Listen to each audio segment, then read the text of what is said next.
The human donkeys. 1,200 years ago, in the Tang dynasty of China, there was a Banqiao inn in the west of Bianzhou province. The female owner of the inn was called Madame San by the locals.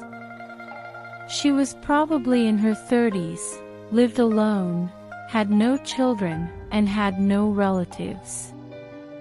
No one knew where she came from. She was selling porridge and rice for her business, and she was very rich, with many houses and a lot of donkeys.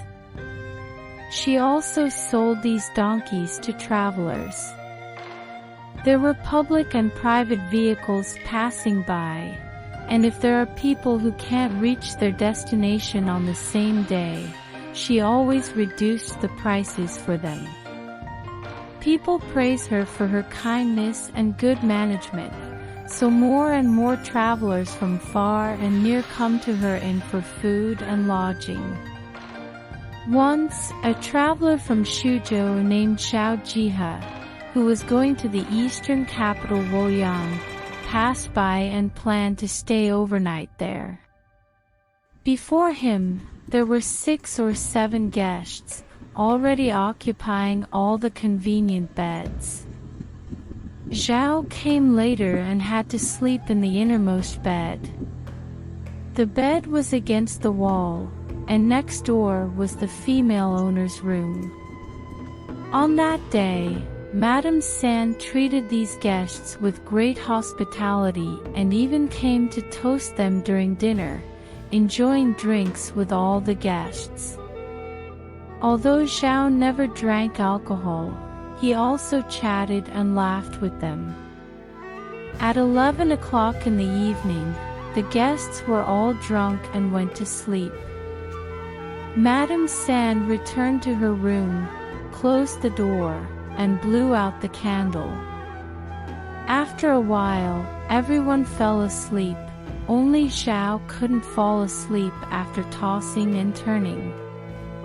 Suddenly, he heard a rustling sound from the next door, which seemed to be the sound of moving something, so he inadvertently peeked through the crack in the wall, and he saw that Madame San took out candles from the bottom of the covered utensils and lit them, and then took out a pair of mini plows, a wooden cattle, and a wooden man from the storage box, all of which were about 6 or 7 inches in size.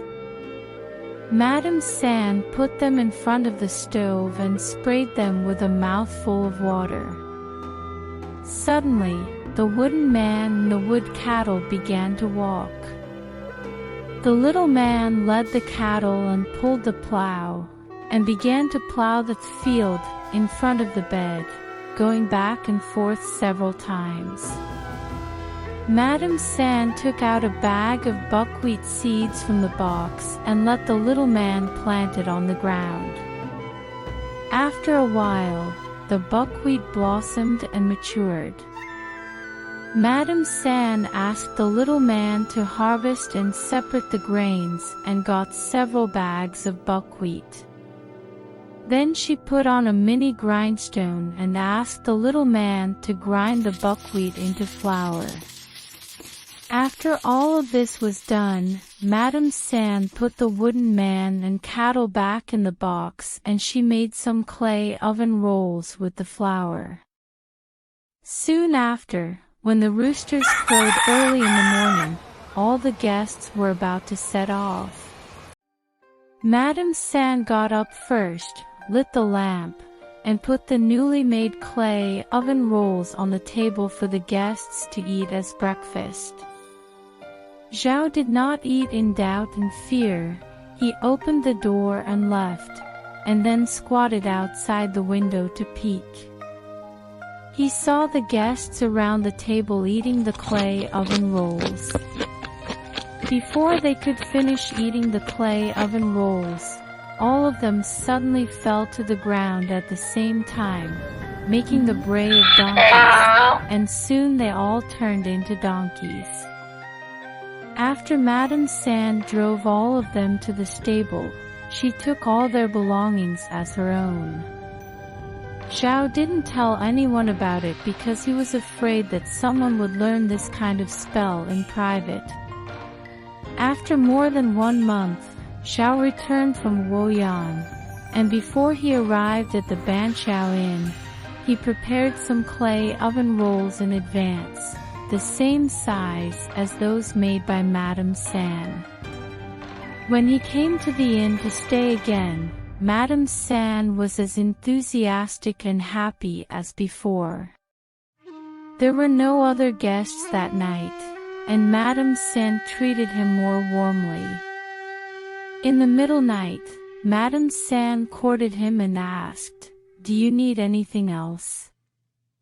Zhao replied, "I will leave tomorrow morning, please prepare some snacks." Madame San said, "No problem, please sleep tight." After midnight, Zhao peeped into Madame San's room through the crack in the wall again, and everything was the same as last time. At dawn, Madame San brought a plate, and there were indeed a few clay oven rolls on it. Then when she went back to get some other things, Zhao took the opportunity to replace one of the clay oven rolls Madame San made with the clay oven rolls he prepared, but Madame San didn't notice it. When Zhao was about to leave and go to eat the clay oven rolls, he said to Madame San, "It happened that I brought clay oven rolls myself, please keep the ones you made for other guests." Then he took out the clay oven rolls he had brought and ate them. While eating, Madame San brought tea to the table, and Zhao said, "Please try the clay oven rolls I brought." So he handed the clay oven rolls he had just stolen to Madame San to eat. Madame San just took a bite, then she lay on the ground and let out a donkey cry, and then turned into a donkey, a very strong donkey. Zhao rode on her and set off. He also took the wooden man, the wooden cattle, and other items with him. However, he couldn't figure out the essentials of the spells, even though he tried several times but failed. He spurred this man-turned donkey to travel all over China, traveling hundreds of miles a day, and never got lost or hindered. For years later, he rode the donkey into the customs. Passing by a famous temple, he saw an old man sitting on the roadside, who suddenly clapped his hands, laughed, and said, "Madame San, how did you become like this?" After speaking, he caught the donkey and said to Zhao, "Although she is guilty, she has suffered enough. Please let her go." The old man then put his hands on the donkey's nose and mouth and pulled them apart with force. The lady jumped out of the donkey's flesh and returned to her original human shape as before. 谢谢。 After Madame San thanked the old man, she turned around and left. No one knew where she went. This is the end of the story. In Chinese culture, stories usually have certain enlightenment or educational significance. In this 1,200-year-old story, Madame San hurt people in order to get benefits from them. In the end, she got the corresponding punishment. The author wants the audience to know, no matter how you hide your intention and how you cheat people, others will eventually see through you, and you will reap what you sow, especially it might be an eye for an eye. So it's better to be a decent person. This is the first time I try to introduce ancient Chinese stories to the public. What do you think of this story? Do you have any other opinions? Please let me know. And don't forget to subscribe for more new stories. I will update weekly. See you next time.